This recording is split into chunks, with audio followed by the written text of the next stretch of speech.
तो चलिए बढ़ते हैं आज की कहानी की ओर। दोस्तों, ये तब की बात है जब मैं नौकरी के सिलसिले में कैलाश नगर आया था। दरअसल मेरे दोस्त सुनील की जानकारी में एक नौकरी थी और उसी के चलते मुझे वो नौकरी मिल भी गई। नौकरी और पैसों की बात तय करने के बाद अब मैं वापस अपने घर लौट रहा था। शाम के 6 बजे मैं स्टेशन पहुंच गया। वैसे तो मेरी ट्रेन 7 बजे की थी, पर खराब मौसम होने के चलते मैं स्टेशन 1 घंटे पहले ही पहुंच गया और मेरे स्टेशन पहुंचते ही बारिश भी शुरू हो गई। बारिश के चलते मौसम भी ठंडा होने लगा। ठंड के चलते मेरा चाय पीने का अब मन करने लगा, पर स्टेशन बहुत छोटा था और कुछ खास भीड़ भी नहीं थी। मुझे लगा नहीं कि यहाँ कोई चाय की दुकान भी होगी, पर जब मेरी नज़र स्टेशन के एंड वाले हिस्से पर गई तो मैंने पाया कि एक छोटी सी चाय की टपरी है।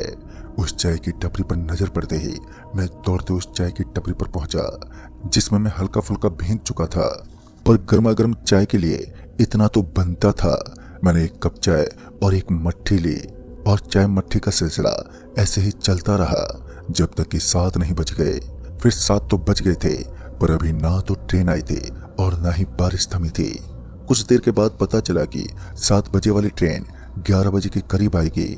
ये सब सुनने के बाद मेरा तो दिमाग ही खराब हो गया।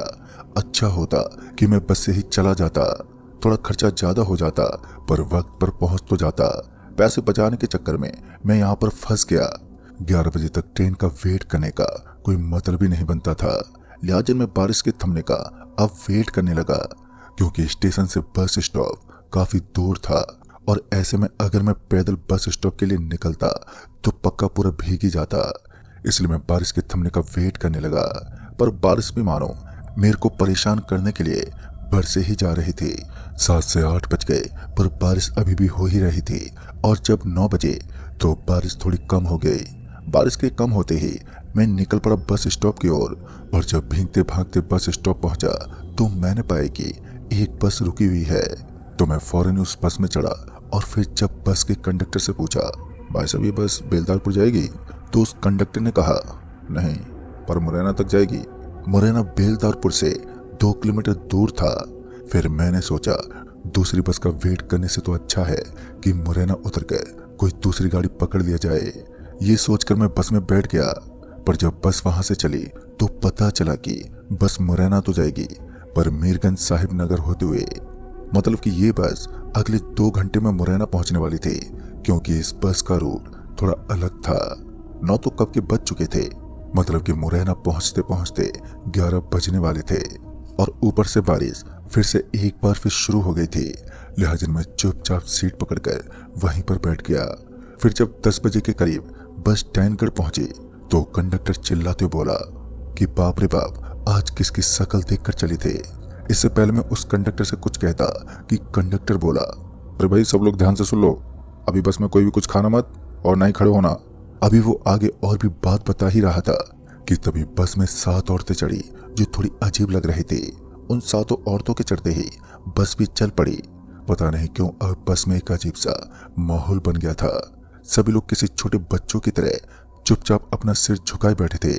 बस बिना रुके स्टॉप पर स्टॉप पार करे जा रही थी और जब ऐसे मुरैना बस स्टॉप पर भी बस नहीं रुकी तो मैं चिल्लाते बोला, क्या भैया ये क्या तरीका है? आप अपनी मर्जी से बस हाँके जा रहे हो, सवारी को उतरने नहीं दोगे? बस रोको, अभी मुझे मुरैना उतरना था। मेरे इतना कहते ही बस वाले ने एक झटके के साथ बस रोक दी। बस के रुकते ही मैं उतरा और बस स्टॉप की तरफ जाने लगा। मैं अभी बस स्टॉप की तरफ बढ़ ही रहा था कि तभी मुझे एहसास हुआ कि मेरे पीछे पीछे कोई आ रहा है और जब मैंने पीछे पलट कर देखा तो वही 7 औरतें मेरे पीछे पीछे आ रही थी। पर जब मैंने इस बात पर गौर किया कि जहां मैं बस से उतरते ही थोड़ा भीग गया था तो वहीं उन 7 औरतों पर उस मूसलाधार बारिश का कोई असर ही नहीं हो रहा था। वो 7 इस तेज बारिश में भी पूरी सूखी हुई थी। मुझे ऐसा लगा कि मामला गड़बड़ है और ये सोचते मैं तेजी से भागा और जब मैं बस स्टॉप पर पहुंचा तो वहां एक रिक्शे वाला अपने रिक्शे में बैठा हुआ था। मैंने तुरंत ही उस रिक्शे वाले को बोला, भैया बेलदारपुर चलोगे क्या? इस पर पहले तो उस रिक्शे वाले ने ये कहकर मना कर दिया कि इतनी बारिश में वो कहीं नहीं जाएगा, पर जैसे ही उसकी नजर उन 7 औरतों पर पड़ी तो वो एकदम से हड़बड़ा गया और तुरंत ही बोला, चलो जल्दी बैठो, यहाँ रुकना ठीक नहीं है। अभी रात के 11 से ऊपर हो रहे थे। जोरों की बारिश भी हो रही थी और वो 7 औरतें हमारे पीछे पड़ी हुई थी। ये किसी भूतिया फिल्म का सीन जैसा लग रहा था। मेरे साथ साथ अब रिक्शे वाला भी अपनी जान की खैर मना रहा था। रिक्शे वाला अपनी पूरी जान से रिक्शा खींचे जा रहा था, पर बारिश के चलते उसका पांव बार बार रिक्शे के पेडल से फिसल रहा था। वो 7 औरतें भी करीब आती जा रही थी। रिक्शे वाला जोर जोर से बजरंगबली का नाम जपने लगा और उसे देखकर मैं भी शायद अब एकमात्र उन्हीं का सहारा बचा था। और बजरंगबली का नाम लेते ही वो 7 औरतें वहीं पर रुक गई और हम लोग आगे निकल आए। वो रिक्शे वाला इतना ज्यादा डर गया था कि डर के मारे वो मुझे अपने घर पर ले आया।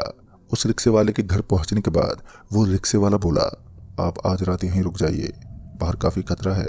डर तो मुझे भी लग रहा था और शायद यहाँ रुकने में ही मेरी भलाई थी, लिहाजा मैंने हाँ बोल दिया। और फिर कुछ देर के बाद उस रिक्शे वाले की बीवी खाना लेकर आई। खाना खाते वक्त जब उस रिक्शे वाले ने पूछा, आपको पता है वो 7 औरतों के बारे में? इस पर मैंने कहा, नहीं मुझे कुछ नहीं पता। मेरा जवाब जानने के बाद वो रिक्शे वाला बोला, वो असल में 7 डायन है जिन्होंने अपने पूरे गांव को रातों रात खत्म कर दिया था। पहले तो गांव का नाम भोजपुर था, पर उस घटना के बाद डायनगढ़ रख दिया गया जहां ये 7 डायनें ही रहती हैं और ये जिसके पीछे पड़ जाती हैं उसे जिंदा नहीं छोड़ती। वो तो भला हो बारिश का, जिस वजह से हम बच गए। अगर बारिश नहीं होती तो हम दोनों पक्का मारे जाते। उस रिक्शे वाले की बात सुनकर ये तो साफ हो गया कि वो 7 औरतें खुक्या डायन है, पर बारिश वाली बात समझ में नहीं आई थी। मैं इससे पहले इस बारे में पूछता कि तभी दरवाजे पर दस्तक हुई। अभी रात के 1 बजने को थे और इस वक्त दरवाजे पर दस्तक का मतलब था खतरा। घर के भीतर हम तीनों एक दूसरे की शक्ल देखे जा रहे थे। हमारे चेहरों से ये साफ जाहिर था कि डर हम पर हावी हो रहा था। उधर दरवाजे पर दस्तक होती जा रही थी, पर हमने दरवाजा नहीं खोला। करीब 15 मिनट बाद जाकर दरवाजे पर शांति हुई। अभी खामोशी सी पसर गई थी और जब रिक्शे वाले की बीवी ने दरवाजा खोला तो वैसे ही किसी ने उसके बालों से उसे बाहर खींच लिया। ये देखते ही रिक्शे वाला चीखते हुए घर के बाहर निकला और उसके पीछे पीछे मैं भी। रिक्शे वाला लगातार अपनी बीवी को आवाज दे जा रहा था, पर उसकी बीवी दूर दूर तक कहीं भी दिखाई नहीं दे रही थी। वहीं मुझे समझ में नहीं आ रहा था कि मैं क्या करूं कि तभी पीछे से आवाज आई, अरे तुम दोनों बाहर क्या कर रहे हो, भीतर आओ। और जब हमने पीछे पलट कर देखा तो हमने पाया कि रिक्शे वाले की बीवी दरवाजे पर खड़ी है। जहां मैं उसे घर के दरवाजे पर देखकर हैरान हो रहा था, तो वहीं रिक्शे वाला अपनी बीवी को सही सलामत देखकर खुशी के मारे अपनी बीवी की तरफ दौड़ पड़ा। और जैसे वो घर के भीतर गया कि उसकी बीवी ने एकदम से दरवाजा बंद कर लिया, जबकि मैं अभी भी घर के बाहर ही खड़ा था। मैंने आवाज देते कहा भी, दरवाजा खोलो, मुझे अंदर आने दो, पर दरवाजा खुला ही नहीं। काफी देर तक दरवाजा खटखटाने और मिन्नतें करने के बाद जब मुझे लगा कि सच में अब दरवाजा नहीं खुलने वाला, तो मैं वहां से जाने के लिए मुड़ा। और मैं अभी मुड़ा ही था कि मेरी नजर उन 7 डायनों पर पड़ी जो ठीक मेरे सामने खड़ी थी। उन्हें अपने इतने करीब पाकर मेरे हाथ पर एकदम से जम गए। उस वक्त मैं किसी पत्थर की भांति खड़ा रहा। दिमाग ने काम करना तक बिल्कुल बंद कर दिया था, पर अचानक मुझे गर्मी लगने लगी और माथे से पसीना बहने लगा। और पल भर में ही गर्मी इतनी तेज हो गई कि अब वो गर्मी जलन में तब्दील हो गई। मेरे कपड़ों से धुआं उठने लगा और स्किन झुलसने लगी। इस वक्त मुझे ऐसा लग रहा था मानो मुझे जिंदा जलाया जा रहा हो। उस तेज जलन के चलते मैं बुरी तरह छटपटाने लगा। अब मेरी चीख रोने में बदल गई और मैं अभी भी वहीं पर उस रिक्शे वाले के दरवाजे को खटखटाए जा रहा था कि तभी घर के अंदर से रिक्शे वाले ने चिल्लाते हुए कहा, घर के पीछे एक तालाब है। इतना बोलते ही उसकी एक जोर की चीख सुनाई दी और फिर वो रिक्शे वाला खामोश हो गया।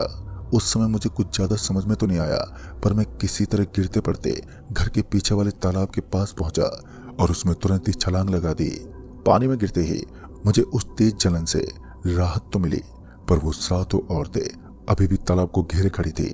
मैं ये तो समझ चुका था कि इन 7 डायनों को पानी से कोई ना कोई दिक्कत जरूर है और जब तक मैं पानी में रहूंगा बचा ही रहूंगा। लिहाजा मैं गले तक पानी में ही डूबा रहा और रात के 3 बजे के बाद वो 7 डायन भी गायब हो गई। पर उन 7 डायनों के गायब होने के बाद भी मैं तालाब में वैसे ही पड़ा रहा और सुबह होने का वेट करने लगा। फिर जब सुबह हुई तो मैं उस तालाब से बाहर निकला और उस रिक्शे वाले के घर पर पहुंचा। दरवाजा खुला हुआ था और जब मैंने अंदर जाकर देखा तो मैंने पाया कि रिक्शे वाला जला हुआ है। वो दम तोड़ चुका था। पर हैरानी वाली बात तो ये थी कि उसकी बीवी कहीं नजर ही नहीं आ रही थी। उस वक्त मैं वहां से चुपचाप निकल आया। बाद में पता चला कि उसकी बीवी की लाश भी खेतों में मिली और वो भी उसके पति की तरह झुलसी हुई थी। मैं इस घटना से इतना ज्यादा डर गया था कि मैं कई महीनों तक घर से बाहर ही नहीं निकला। पर जब एक लंबा वक्त गुजर गया तब जाकर मैं फिर से नॉर्मल लाइफ जीने लगा। और जब मैंने उस 7 डायनों के बारे में छानबीन की तो मुझे पता चला कि जब उन 7 डायनों ने अपने गांव को खत्म कर दिया तो उनका हौसला और भी बढ़ गया और वो आसपास के गांव को भी खत्म करना चाहती थी। पर ऐसा हो ही नहीं सका क्योंकि वो 7 डायन 90 दिनों का अनुष्ठान कर रही थी अपनी शक्तियों को बढ़ाने के लिए, जिसमें उन 7 डायनों ने नियम के अनुसार पानी को हमेशा के लिए त्याग दिया था। पर जब वो अपने अनुष्ठान में लगी थी तभी दूसरे गांव के लोगों ने उन 7 पर अचानक ही हमला कर दिया और दहकते हुए कोयलों की बारिश कर दी और वो 7 वहीं उन कोयलों के अंगारों में झुलस कर वहीं मर गई। उस वक्त तो गांव वालों को उन 7 डायनों के कहर से मुक्ति तो मिल गई, पर किसको पता था कि वो 7 फिर से लौट आएंगी। पर इस बार वो 7 डायन सिर्फ उन्हीं का शिकार करते हैं जो उनकी नजर में चढ़ जाते हैं। जैसा कि मैं उस रात बस रुकवाने के कारण उन डायनों की नजर में चढ़ गया था और मुझे बचाने के चक्कर में वो रिक्शे वाला और उसकी बीवी। पर मैं इसलिए बच गया क्योंकि वो 7 डायन आज भी पानी ना पीने और पानी के करीब ना आने का अनुष्ठान का पालन कर रहे हैं, जिसमें उन्हें पानी से हमेशा के लिए दूर रहना पड़ता है। तो दोस्तों, इस कहानी में बस इतना ही।